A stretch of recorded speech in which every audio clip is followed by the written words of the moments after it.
Kebelakangan ini, media memutarkan berita yang salah berulang kali tentang Markas Nizamuddin.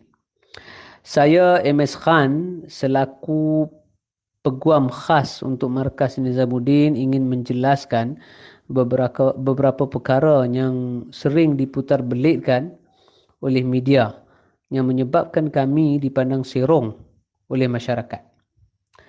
Tuduhan pertama, kami menyembunyikan jumlah jemaah dalam masjid. Saya ingin menjawab persoalan ini dengan penuh tanggungjawab. Bahawa di markas Delhi Polis, Polis New Delhi beserta dengan bahagian risikan kerajaan India secara konsisten menghantar 2 orang polis yang mana khidmat mereka secara tetap di markas.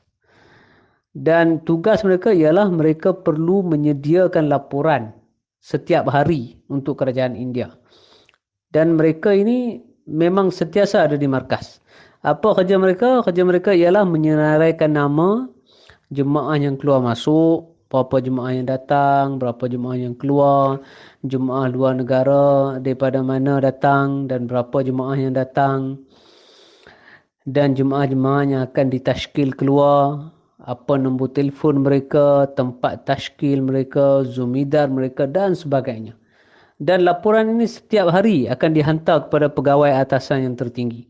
Dan mereka tahu semua aktiviti-aktiviti yang dijalankan oleh Markas Nizamuddin. Dan apa yang dimasak setiap hari di Markas Nizamuddin pun mereka tahu.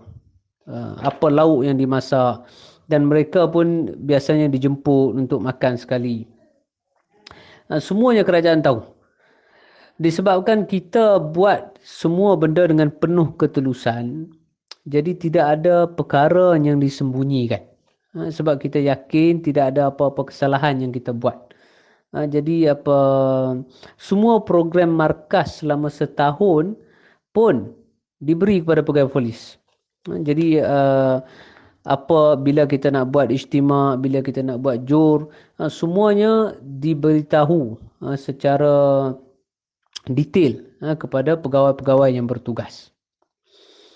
Dan jemaah yang akan masuk daripada luar negara, semuanya diberitahu.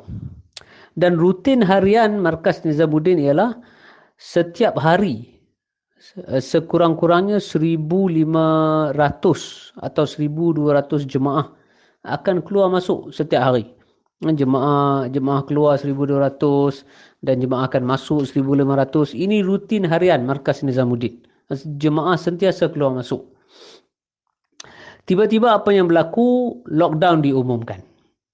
Jemaah yang telah ditashkil keluar terperangkap di markas.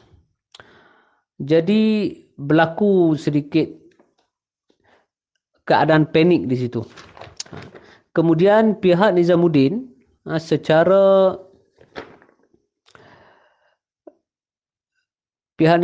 telah berhubung dengan pihak berkuasa tempatan.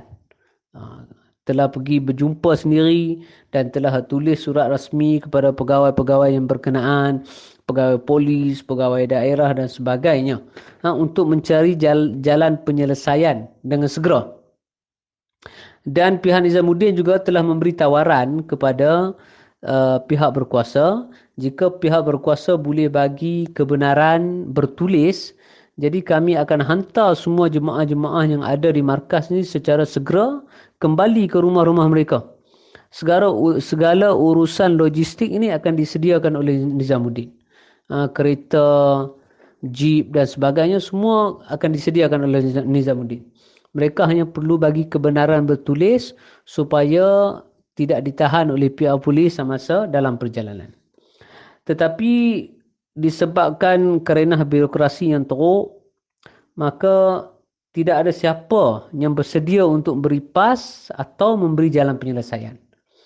Jadi apa yang berlaku, pihak berkuasa berkenaan datang sendiri ke Nizamuddin dan mereka tengok apa yang ada di Nizamuddin. Berapa ramai jemaah yang berada dalam masjid.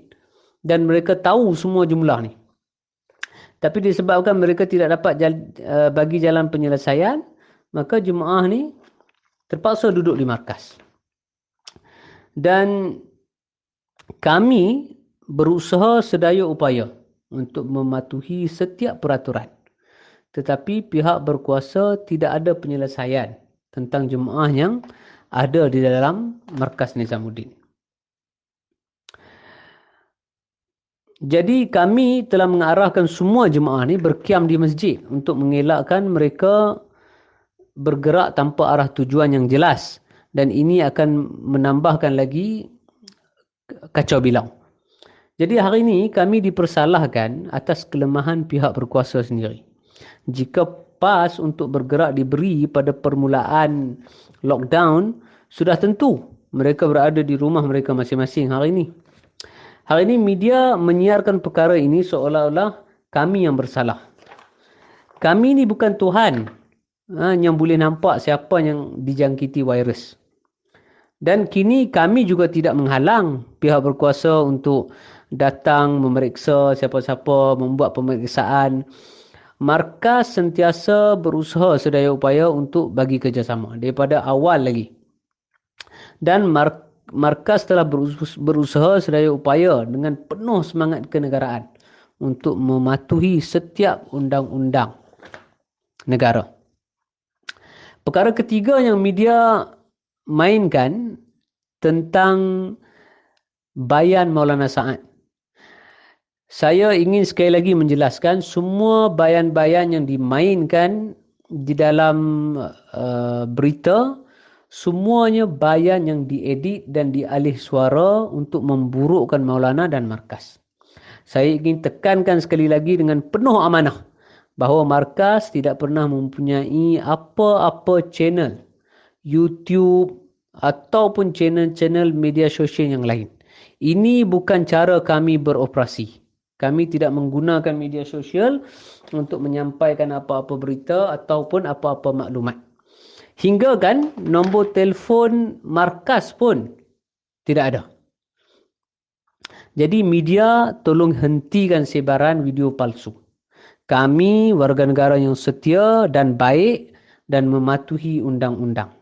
Selama 90 tahun sejarah jemaah yang bergerak di India, tidak ada apa-apa undang-undang yang telah kami langgar.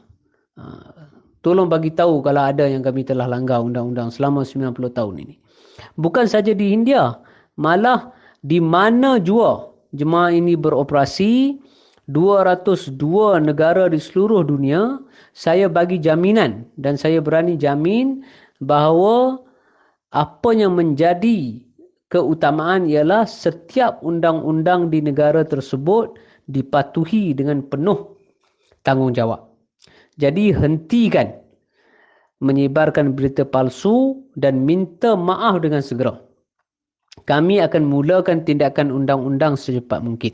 Terima kasih.